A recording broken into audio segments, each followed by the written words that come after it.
morning, welcome back to BT. Getting that beach body can be tough, so many of us turn to athletic substances. But will they actually work? Here to help clarify, we got Dean Keelar joining us from the Sport Medicine Council of Manitoba. We're going to go through, we can't go through them all, so we'll go through what we can. But there is kind of a rule of thumb when it comes to judging them. We judge them on 7 things. Can you walk me through them?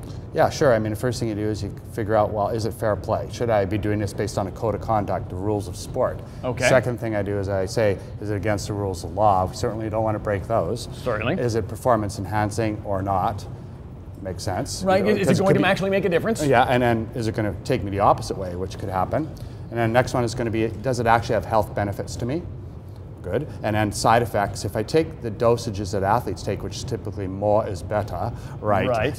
Is it going to do something wrong to me? And then that next one is, am I going to hurt somebody else by taking it? Safety. And the last one is the almighty dollar. Is it going to cost a lot? Is it worth it when it's all said and done? So yes. there's the 7, and that's kind of the rule of thumb for judging. Really not even just when it comes to athletic substances, but almost anything in life, really. Absolutely. Is it going to be judged by those 7 things? So let's go through some of the big ones, including whey protein or protein powder.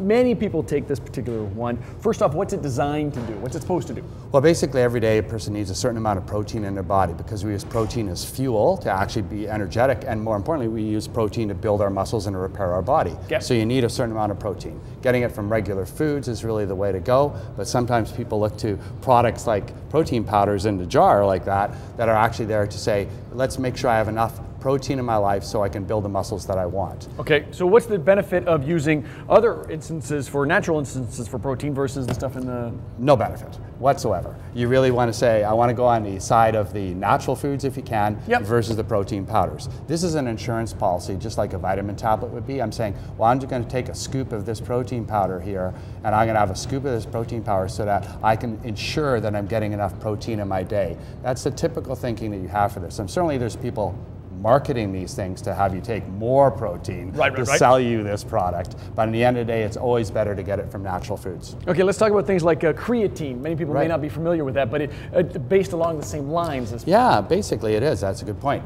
In the end of the day, if you buy a creatine bottle, everybody again needs creatine in their life, about 2 to 3 grams of it per day. Okay. And most people who are meat eaters are going to get enough in their life. Now, if you're an athlete, you want to have an insurance policy as well, that you're going to get enough creatine in your body so you can have the energy to do your workout for the day.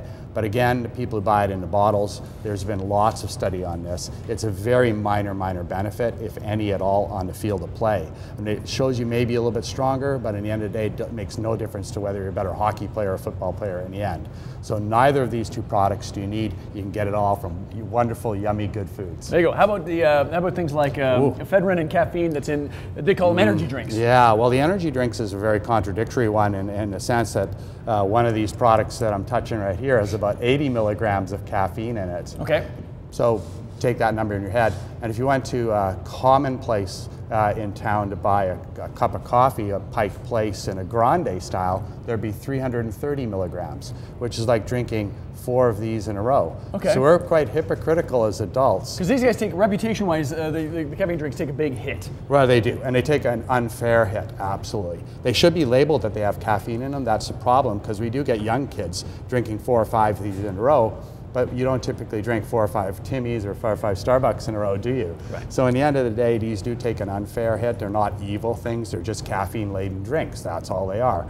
And so in the end of the day, you want to really think about caffeine consumption. Low dose, okay. High dose, dangerous. Okay, so stay away. And again, when we judge it by those 7 things, it fails on a couple of different instances. It fails on a couple of them. Yeah. So coming up on BT, you're going to stick around. We'll talk a little bit more about fat, as well as why some people actually should be increasing the amount of fat they have. Absolutely. Am I understanding that right? Yeah, well, you're right. All right, more fat for you, possibly, coming up on BT.